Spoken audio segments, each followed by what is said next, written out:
이제 성탄절이 얼마 남지 않았습니다. 성탄절은 우리 모두에게 기쁘고 즐거운 날입니다.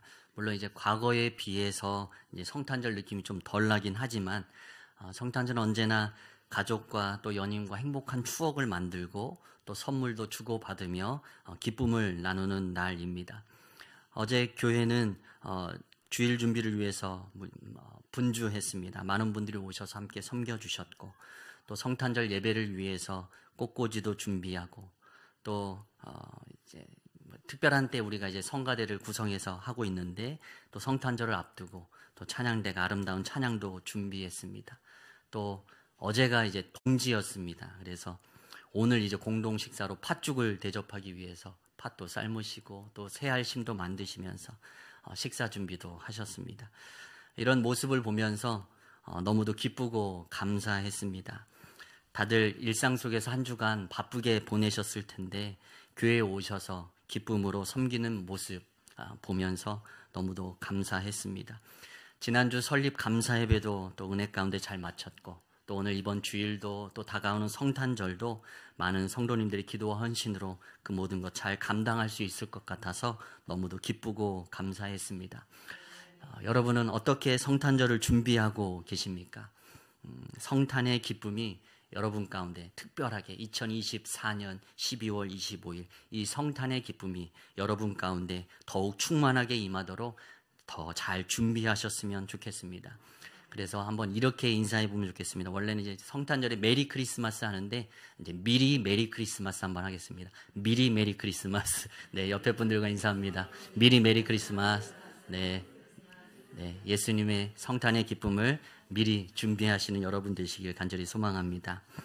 오늘 우리가 함께 읽은 본문의 말씀은 초대교회에서 그리스도의 찬가라고 불려지던 시이고 또 찬송입니다. 예수님이 누구신지 또 그들이 이 빌립보서의 내용으로 또 어떻게 그들의 신앙을 고백했는지 오늘 말씀을 통해 잘 알 수 있습니다. 함께 이 말씀을 통해서 우리 또한 그 예수 그리스도의 이 땅의 나심이 어떤 의미인지 마음 깊이 새기는 은혜의 시간 되길 소망합니다. 먼저 오늘 본문 말씀 5절은 우리에게 이렇게 시작하며 권면합니다. 우리 같이 한번 읽겠습니다. 시작. 너희 안에 이 마음을 품으라. 곧 그리스도 예수의 마음이니. 아멘. 너희 안에 이 마음을 품으라. 이 마음은 태도, 자세를 의미합니다. 그리고 품으라라는 것은 같아야 한다 또는 닮아야 한다라는 것을 의미합니다. 그래서 그 영어 성경인 NIV 성경을 해석해 보면 오늘 이 5절 말씀 이렇게 해석할 수 있습니다. 너의 태도는 그리스도 예수의 태도와 같아야 한다, 닮아야 한다라고 말씀하고 권면하고 있습니다. 너의 태도는 예수님의 태도와 같아야 한다, 닮아야 한다. 태도는 그 사람이 어떤 사람인지를 말해줍니다. 킹스맨이라는 영화에 이런 대사가 있습니다. Manners make the man. 매너는 사람을 만든다. 무슨 말이냐면 사람이 매너를 지킬 때 비로소 사람다운 사람이 된다라는 뜻입니다. 일상의 태도가 그 사람이 어떠한 사람인지를 나타내 보여주는 것입니다. 영국의 촉보 요원은 영국의 신사답게 그에 걸맞는 매너를 갖고 그 임무를 수행합니다. 마찬가지로 이 땅을 살아가는 예수 그리스도를 믿고 그 믿음 안에 살아가는 그리스도인들은 그리스도인에 걸맞는 그 태도를 갖추어야 한다라는 것입니다.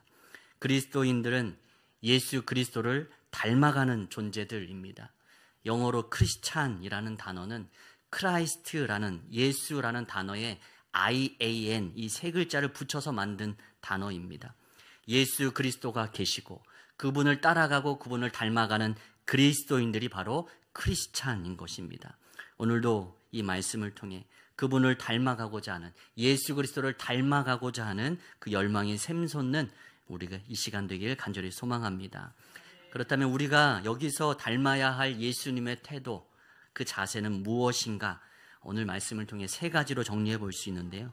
먼저 첫 번째는 비움의 자세입니다. 비움의 자세. 오늘 6절에서 7절 상반절의 말씀에 이렇게 기록되어 있습니다. 그는 근본 하나님의 본체시나 하나님과 동등됨을 취할 것으로 여기지 아니하시고 오히려 자기를 비워라고 기록하고 있습니다. 그는 근본 하나님의 본체시나. 무슨 말입니까? 예수님은 하나님의 본체시다. 하나님과 본질과 본성이 같은 삼위일체 하나님이시다라는 뜻입니다. 하나님은 삼위일체 하나님이십니다. 성부 하나님, 성자 하나님, 성령 하나님, 이 삼위의 하나님이 한 분 하나님이십니다. 예수님은 그 중에 삼위일체 하나님 중에 성자 하나님이십니다. 그렇게 예수님은 하늘에서 그 권능의 보좌에서 신으로서 하나님으로서 누려야 할 영광과 존귀와 특권을 가지고 계신 분이셨습니다. 신이기에 하나님이시기에 예수님이 저 하늘 보좌에서 누려야 할 것들이 많이 있었습니다.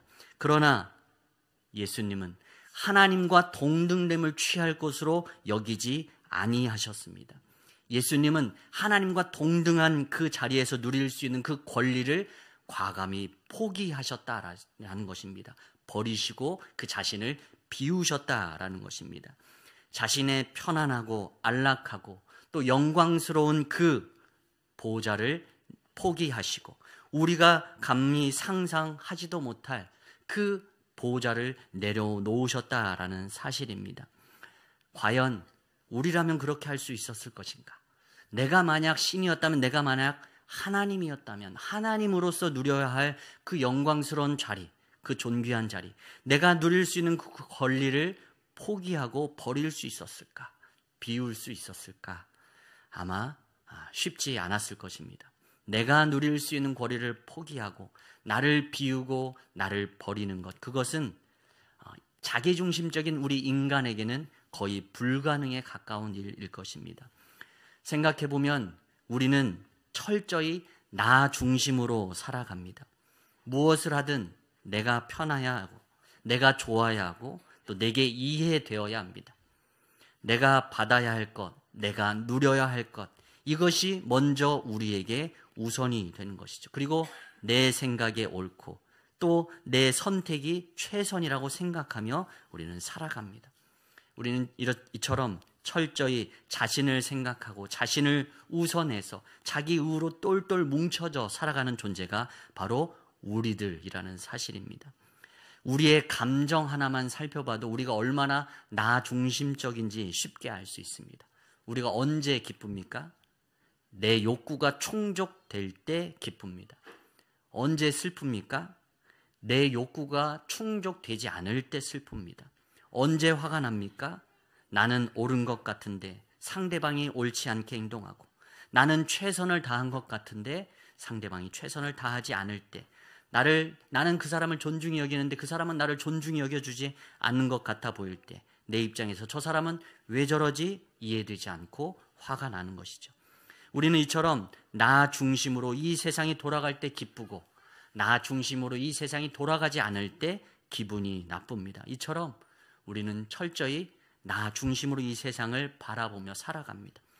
그럴 때 우리는 이 예수님의 비움의 자세를 떠올려야 할 줄 믿습니다.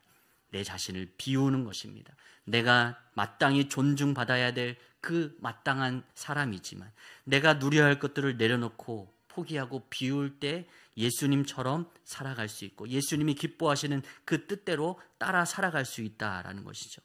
오늘 7절 말씀에 그런 말씀입니다. 오히려 자기를 비워. 오히려 자기를 비워. 여기서 영어 성경에서는 이렇게 비운다라는 표현을 이렇게 표현했습니다. 자기 자신을 아무것도 아닌 것처럼 만드셨다라고 이것을 표현하고 있습니다. 자기를 비운다라는 것은 자신이 아무것도 아닌 존재가 되는 것을 의미합니다. 나의 자존심, 나의 명예, 나의 권리, 그것들을 아무것도 아니라고 고백하게 될 때 우리는 자신을 비운 상태가 되는 것입니다. 예수님은 하나님으로서 그렇게 자기 자신을 비우시고 포기하시고 버리셨습니다. 자신을 아무것도 아닌 것으로 만드셨습니다. 하나님으로서 누려야 될 그 마땅한 권리들을 과감히 포기하시고 자신을 비우셨습니다. 그리고 이 땅에 오셨습니다. 요한복음 1장 9절에서 11절은 그 모습을 이렇게 표현합니다. 우리 같이 한번 요한복음 1장 말씀 함께 읽습니다. 참 빛 곧 세상에 와서 각 사람에게 비추는 빛이 있었나니 그가 세상에 계셨으며 세상은 그로 말미암아 지은 바 되었으되 세상은 그를 알지 못하였고 자기 땅에 오매 자기 백성이 영접하지 아니하였으나. 아멘. 하나님이신 그분이 자신을 비워서 이 세상에 오셨지만 세상이 그분을 알아보지 못하고 그분을 영접하지 않았습니다. 성부 하나님이신 예수님, 그분이 이 땅에 오셨지만 알아보는 사람 하나 없었고 영접하는 사람 하나 없었다라는 것입니다. 예수님의 마음이 상하실 수 있는 상황입니다. 창조주가 왔는데 피조물이 알아보지 못합니다. 자기 땅에 왔으나 자기 백성이 영접하지 않았습니다. 마음 상하시고 슬프시지만 그러나 예수님은 모든 것을 비우시고 저 권능의 보좌, 하늘 보좌를 내려놓으시고 자신의 자존심, 명예, 권리를 내려놓으시고 이 세상에 오셨습니다. 그랬기 때문에 우리에게 구원의 역사가 일으켜질 수 있었던 것입니다. 비우고 내려놓고 포기하는 것 결코 쉽지 않습니다. 그러나 그렇게 비우게 될 때 우리는 하나님의 말씀에 순종할 수 있게 됩니다. 그리고 우리를 통해 하나님이 이루시고자 하는 그 일을, 하나님의 뜻을 이루는 존재로 쓰임받게 될 줄 믿습니다. 내가 누려야 할 것, 나의 권리, 나의 명예와 자존심, 이것들을 주님 앞에 내려놓을 때 그때에 하나님이 우리를 통해 일하실 수 있는 줄 믿습니다. 예수님께서 생전에 제자들에게 이렇게 말씀하셨습니다. 누구든지 나를 따라오려거든 자기를 부인하고 자기 십자가를 지고 나를 따를 것이니라. 아멘. 누구든지 나를 따라오려거든 자기를 부인하고, 이 자기 부인, 이것이 바로 오늘 말씀에서 말씀하는 자신을 비우는 모습인 것입니다. 예수님이 자기를 부인하시고 이 세상에 오셨던 것처럼 우리도 나 자신을 부인해야 합니다. 철저히 나 중심적인 내가 부인되어져야, 비워져야, 내가 당연히 누려야 할 것들이라고 생각되는 그 마땅한 것들을 버려야, 그래야 주님을 따를 수 있고 주님께 쓰임 받을 수 있다라는 사실입니다. 내 것을 놓지 않고 주님을 따르는 제자는 없다라는 것이죠. 그리스도인의 권리 포기라는 책이 있습니다. 그리스도인의 이 권리 포기라는 이 책에서 저자는 권리 포기는 그리스도인이 경험할 수 있는 가장 귀한 특권이다라고 말합니다. 내 것을 내려놓는, 내가 마땅히 누려야 될 그 권리를 포기하는 것, 그것은 그리스도인이 경험할 수 있는 가장 귀한 특권이다. 우리는 우리가 각자 가지고 있는 권리가 있습니다. 내가 내 마음대로 할 권리가 이 자유민주주의 사회 속에 우리에게 있는 권리입니다. 그러나 그 권리를 포기하고 나의 삶의 운전대를 주님께 내어드리면 우리의 삶에서 주님이 일하시는 것을 보게 된다는 것입니다. 예수님이 하늘 보좌라는 그 권리를 내려놓지 않았다면, 비우지 않았다면, 그 기득권을 포기하지 않았다면 하나님이 인간이 되시는 이 놀라운 일은 절대 이 세상 가운데 일어날 수 없었을 것입니다. 마찬가지로 우리의 인생에서 나를 부인하고 나를 비움을 통해서 자기 중심적인 내 생각을 포기함을 통해서 우리의 삶의 운전대를 쥐시는 그 주님으로 인해서 주님이 우리의 삶 가운데 일하시는 것을 경험하길 간절히 소망합니다. 하나님이 내 인생의 운전대를 붙드시면 내가 내 인생 운전대를 붙들고 나아가는 것보다 더 특별한 일들, 더 귀한 일들을 우리의 삶 가운데 경험하게 될 줄 믿습니다. 그리스도인의 권리 포기는 하나님이 우리에게 주신 특권인 줄 믿습니다. 우리의 것을 내려놓을 때 주님이 우리의 인생의 주인이 되어주시고 운전대를 붙잡는 운전사가 되어주셔서 우리의 삶 하나님의 뜻대로 운전해 나가시는 것입니다. 예수님의 비움의 자세처럼 우리로 내 자신을 부인하고 나를 비움을 통해서 하나님께 그렇게 쓰임받는 인생 되길 간절히 소망합니다. 둘째, 예수님이 우리에게 오늘 주시는 자세는, 보여주시는 자세는 낮아짐의 자세입니다. 종의 형체를 가지사 사람들과 같이 되셨고 사람의 모양으로 나타나사 자기를 낮추시고. 아멘. 예수님은 사람의 모양으로 자신을 낮추셨습니다. 이 낮아짐의 자세는 비움보다 더 적극적인 자세라고 말할 수 있습니다. 내 것을 포기하는 것, 내가 누려야 될 그 권리, 그 보호자를 내려놓고 포기하는 것에 더 나아가서 이제는 낮아지십니다. 사람의 모양으로 자기 자신을 낮추십니다. 사람의 눈높이에 맞추는 행동이 바로 이 낮아짐의 자세입니다. 예수님은 하나님으로서 하늘에서 누려야 될 그 하늘의 보좌를 포기하시고 더 나아가 자신의 피조물인 인간의 육체를 입고 이 땅에 오셨습니다. 창조주로서 피조물이 되셨고 주인으로서 종이 되신 것입니다. 우리의 생각으로는 이해되지 않습니다. 하나님이 어떻게 인간이 되시나? 수많은 유대인들이 그렇게 생각했습니다. 그래서 예수님을 하나님의 아들로 하나님이라고 인정하지 못했던 것이죠. 우리의 생각으로는 이해되지 않습니다.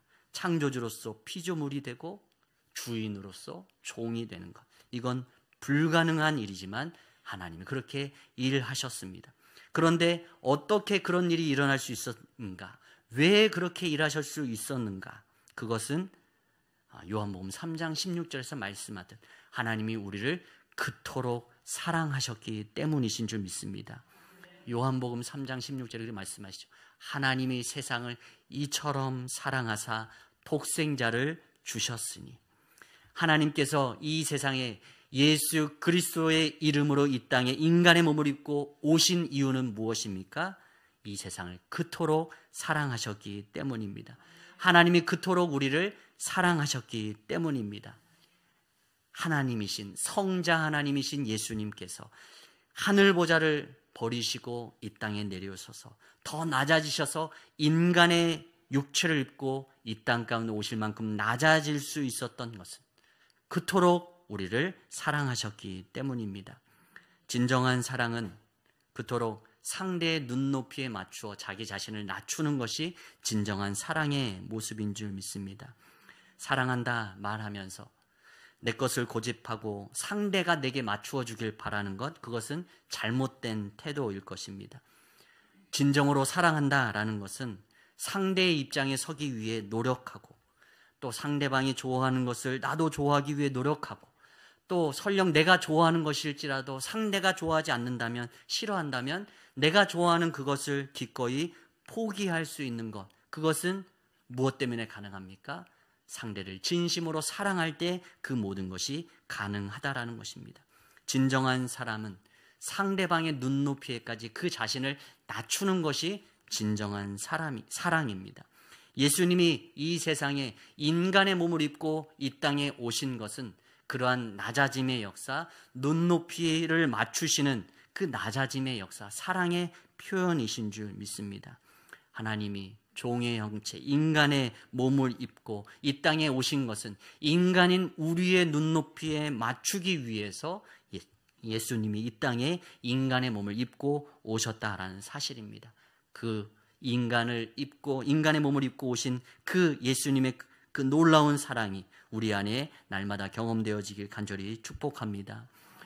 제가 전도사 때 영화부와 유치부를 담당했을 때가 있었습니다. 험난한 시기였습니다. 정말 아이들의 눈높이를 맞춘다라는 건 정말 쉬운 일이 아니었습니다. 그 아이들의 생각을 이해하려고 하고 그 언어와 또한 그들의 또 그 감정 또 모든 걸 준비해 갔지만 예기치 못한 일들이 항상 일어나잖아요. 예배실 안에서 이루어지는 그 수많은 아이들의 돌발적인 행동 속에서 저는 마음을 비웠습니다. 제가 계획한 것을 다 쏟아낸다는 거. 지금 이제 어른 설교는 원고대로 설교를 하지만 아이들의 설교는 원고대로 할 수가 없는 겁니다. 그때마다 아이들이 반응이 달라지고 갑자기 돌발적인 행동을 하니까 그때에 맞춰서 항상 변화를 해서 그 메시지를 전해야 했습니다. 그래서 많은 것들을 준비했지만 교구도 사용하고 여러 가지를 준비했지만 비움의 자세로 그리고 눈높이의 자세로 낮아짐의 자세로 아이들에게 다가가기 위해 노력했습니다. 그래서 할 수 있는 상황 속에서 최선을 다하자 이렇게 생각하고 했고 또 아이들의 눈높이에 맞추기 위해서 조그마한 의자를 놓고 아이들의 눈높이에 맞춰서 이제 설교를 했습니다. 교구도 사용하고 영상도 쓰고 이렇게 했는데 그때 이제 말씀 시작할 때 했던 도입부가 있습니다. 어떻게 했냐면 바닥을 막 두드리게 합니다. 그때 이제 바닥이었거든요. 애들이 조그마한 의자 앉아 있었는데 두구두구두구두구 자 따라해 봅시다. 두구두구두구두구두구두구 말씀 속으로 빠져 봅시다. 네. 이렇게 하면 애들이 같이 따라하는 겁니다. 이렇게 이제 도입부를 아이들의 눈높이에 맞추어서 이렇게 했었는데, 근데 뭐 이렇게 아이들의 눈높이에 맞추려 노력하지만 언제나 뭐 잘 되는 건 아니죠. 잘 될 때 있고 안 될 때도 있는데, 그러다가 어느 날 한 아이가 설교를 하고 있는데 갑자기 이제 눈높이를 맞추고 가까이, 멀지 않습니다. 가깝습니다. 설교를 하고 있는데 한 아이가 갑자기 말을 걸어옵니다. 전도사님, 코 속에 머리카락이 있어요. 제가 순간적으로 코를 만지면서 아 그래? 그러면서 제가 당황해서 어떻게 지냈는지 모르지만 그렇게 넘어갔습니다. 근데 아이들의 눈높이에는 코 속에 머리카락이 있는 겁니다. 예, 아이들의 눈높이를 제가 맞추려고 노력했지만 그 말은 정말 제가 받아들이기 힘들었습니다. 그래서 정말 놀랍기도 하고 재밌기도 했는데, 아이들의 눈높이에서는 그렇게 여겨지는 것이죠. 머리카락입니다. 예, 털입니다. 그런데 예수님이 이 땅의 낮아짐의 역사를 생각하면서 그 아이들의 시선으로 우리가 바라보기 위해 노력하듯이, 하나님께서도 이 땅에 신으로서는 인간을 물론 전지전능하시니까 다 이해하시겠지만 우리를 온전히 이해하시기 위해서 낮아지시고 창조주이신 그분께서 피조물의 몸을 입고 이 땅에 오셨고 주인으로서 종으로서 그 종의 형체를 가지고 이 땅에 오셨다라는 사실이 너무도 감격스럽고 기뻤습니다. 히브리서 4장 15절 말씀에 이런 말씀이 있습니다. 우리 같이 한번 읽어보겠습니다. 시작. 우리에게 있는 대제사장은 우리의 연약함을 동정하지 못하실 이가 아니요 모든 일에 우리와 똑같이 시험을 받으신 이로되 죄는 없으시니라. 아멘. 예수님이 육신을 입고 이 세상에 오신 이유는 우리를 너무도 사랑하셨기 때문이고, 또한 더불어서 우리의 연약함을 동정하기 위해서였습니다. 동정, 이거 옛날 개역 한글로는 체휼이라는 말로 되어 있습니다. 몸으로 직접 체험하는 것입니다. 우리의 인간으로서 육신을 가지고 있는 우리 인간이 느끼는 배고픔, 슬픔, 고통, 유혹, 이 모든 것을 인간의 몸을 입고 오신 예수님이 우리와 똑같이 그것을 체험하셨다라는 것입니다. 우리의 연약함을 동정하지 못하실 분이 그래서 아니시라고 히브리서 기자는 말씀하고 있습니다. 이 동정은 또 다른 말로 공감입니다. 영어로는 sympathiz입니다. 동정은 공감입니다. 하나님이 예수님을 통해서 이 땅에 인간의 몸을 입고 이 땅에 우리의 오신 이유는 우리의 연약함을 이해하기 위함이요 우리의 연약함을 공감하기 위해서인 줄 믿습니다. 예수님은 이 땅에 오셔서 인간이 되어 주셨습니다. 그래서 인간이 지닌 실존의 그 어려움을 친히 경험하셨습니다. 그렇게 우리는 우리의 연약함 가운데에서, 힘들고 어려움 가운데서, 넘어짐 가운데서 늘 주님 앞에 솔직하게 다 털어놓을 수 있는 우리들인 줄 믿습니다. 그분이 우리의 모든 연약함과 부끄러움, 그 모든 것을, 고통을 다 이해하신 분이시기 때문입니다. 인간의 몸을 입고 이 땅에 오셔서 살아가심을 통하여서 우리의 그 연약함을 공감하시는 주님 앞에 날마다 우리의 삶 가운데 연약함과 부족함과 고통 가운데에서 우리의 부족함을, 우리의 고통을 주님 앞에 아뢰며 주님의 도우심을 요청하는 우리가 되길 간절히 소망합니다. 우리는 우리의 공동체 안에서, 우리의 교회와 우리의 가정과 우리의 일터 속에서 이와 같이 예수님의 낮아짐의 자세를 배워야 할 줄 믿습니다. 예수님은 자기 자신을 낮추셨습니다. 낮아짐은 존중과 배려 그리고 공감을 의미합니다. 우리도 예수님처럼 상대방의 눈높이에 맞추려고 노력하고 또 역지사지의 자세로 서기 위해서 힘쓸 때 하나님이 기뻐하시는 공동체, 하나님이 기뻐하시는 교회와 가정과 일터를 만들어갈 수 있는 줄 믿습니다.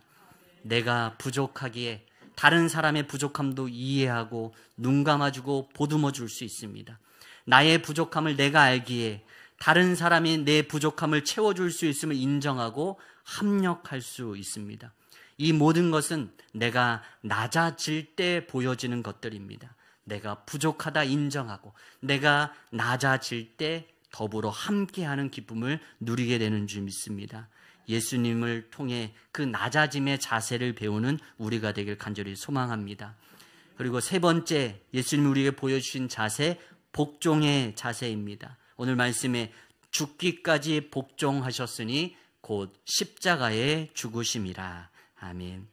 예수님은 하늘 보좌를 버리시고 이 땅에 육신을 입고 오신 것뿐만 아니라 우리의 죄를 위해 십자가에 못 박혀 죽으셨습니다. 왜 예수님은 십자가의 죽음을 선택하셨습니까? 요한복음 17장 4절 말씀입니다. 제가 읽습니다. 아버지께서 내게 하라고 주신 일을 내가 이루어 아버지를 이 세상에서 영화롭게 하여 사오니. 아멘. 예수님이 십자가에 못 박혀 죽으신 것은 아버지께서 내게 하라고 주신 일이기 때문에 순종하신 것입니다. 하나님께서 예수님에게 하라고 맡기신 사명이었기 때문에 예수님은 그 십자가에서 죽으셨습니다. 죄로 인해서 하나님께 이르를 수 없는 인간, 그들을 구원하기 위해서 죄가 없으신 예수님께서 그들의 죄를 대신 지고 죽으셔야만 했습니다. 이 십자가는 예수님이 지셔야 할, 하나님이 예수님께 맡기신 사명이었습니다. 그리고 이 일을 통해서 이 땅에서 하나님은 영화롭게 될 것이라고 말씀하십니다. 철저히 낮아지고 낮아져서 최종적으로 십자가의 죽음이라는 그 사명 앞에 예수님은 복종하셨던 것입니다. 예수님은 우리에게도 그렇게 복종하라고, 또 죽기까지 복종하라고 말씀하십니다. 베드로전서 2장 21절입니다. 제가 읽겠습니다. 이를 위하여 너희가 부르심을 받았으니 그리스도도 너희를 위하여 고난을 받으사 너희에게 본을 끼쳐 그 자취를 따라오게 하려 하셨느니라. 아멘. 그리스도가 우리를 위하여 고난을 받으셨는데 그 고난 받으시고 죽으신 이유는 무엇인가? 너희에게 본을 끼쳐 그 자취를 따라오게 하려 함이라 라고 말씀합니다. 그리스도인에게 예수님은 우리가 닮아야 할 본입니다. 표준입니다. 예수님이 사흘 만에 부활하신 그 영광뿐만 아니라 고난까지 예수님이 제시해 주신 그 말씀을 따라 우리도 살아내야 한다라는 것입니다. 주님의 발자취를 따라오게 하려고 주님이 그 십자가의 길을 걸으셨습니다. 우리도 우리 자신을 십자가에 못 박아 죽게 만들 때까지 주님 앞에 복종해야 한다라고 말씀해 주십니다. 갈라디아서 2장 20절 말씀입니다. 우리가 너무도 잘 아는 말씀입니다. 같이 한번 읽겠습니다. 시작. 내가 그리스도와 함께 십자가에 못 박혔나니 그런즉 이제는 내가 사는 것이 아니요 오직 내 안에 그리스도께서 사시는 것이라. 이제 내가 육체 가운데 사는 것은 나를 사랑하사 나를 위하여 자기 자신을 버리신 하나님의 아들을 믿는 믿음 안에서 사는 것이라. 아멘. 예수님이 십자가에 못 박혀 죽으시기까지 복종하신 것처럼 우리도 그리스도와 함께 십자가 못 박아 죽어야 한다라고 사도 바울은 강조하고 있습니다. 내가 죽어져야 내 안에 예수 그리스도께서 사실 수 있습니다. 내 욕심도, 내 생각도, 내 가치관도, 내 고집도 내가 죽어져야 내 안에서 예수 그리스도께서 사실 수 있다라는 것입니다. 우리가 우리 안에 나 자신을 죽이지 못하고 나 자신을 자꾸만 드러낼 때 주님은 자꾸 우리 안에서 사그라들어 가십니다. 그러나 내가 죽어질 때 내 안에 주님께서 살아나십니다. 이것이 바로 복종의 자세인 줄 믿습니다. 주님 죽기까지 복종하셨던 것처럼 우리도 그 주님의 모습을 본받아서 그 태도를 본받아서 복종의 자세로 하나님의 사명에 순종하여서 하나님의 뜻을 이루어 드리는 우리가 되길 간절히 소망합니다. 말씀을 정리합니다. 너희 안에 이 마음을 품으라 곧 그리스도 예수의 마음이. 성탄을 준비하며 맞이하기 위해 우리에게 하나님은 말씀하십니다. 너희 안에 이 마음, 예수의 마음을 품어라. 첫 번째, 비움의 자세입니다. 하늘 보좌를 포기하신 예수님처럼 자기 중심적인 자세를 버려야 할 줄 믿습니다. 두 번째, 낮아짐의 자세입니다. 하나님과 동등하신 예수님께서 종의 형체를 입고 이 땅에 성육신하셨습니다. 그래서 우리를 그토록 사랑하셨기 때문에 우리에게 눈높이를 맞추어 주신 것입니다. 이처럼 우리도 남을 존중하고 배려하고 그들의 눈높이에 맞추려는 공감의 자세를 지녀야 합니다. 낮아짐의 자세입니다. 셋째, 복종의 자세입니다. 십자가에서 죽으시기까지 하나님께 복종하고 순종하셨던 예수님처럼 우리도 철저히 나 자신을 부인하고 끝까지 하나님의 뜻을 붙잡고 순종하는 우리가 되어야 할 줄 믿습니다. 예수님의 그 마음과 그 태도를 본받아서 비우고 낮아지고 복종함으로 그렇게 주님의 모습 날마다 더욱 닮아가는 우리가 되기를 간절히 소망합니다.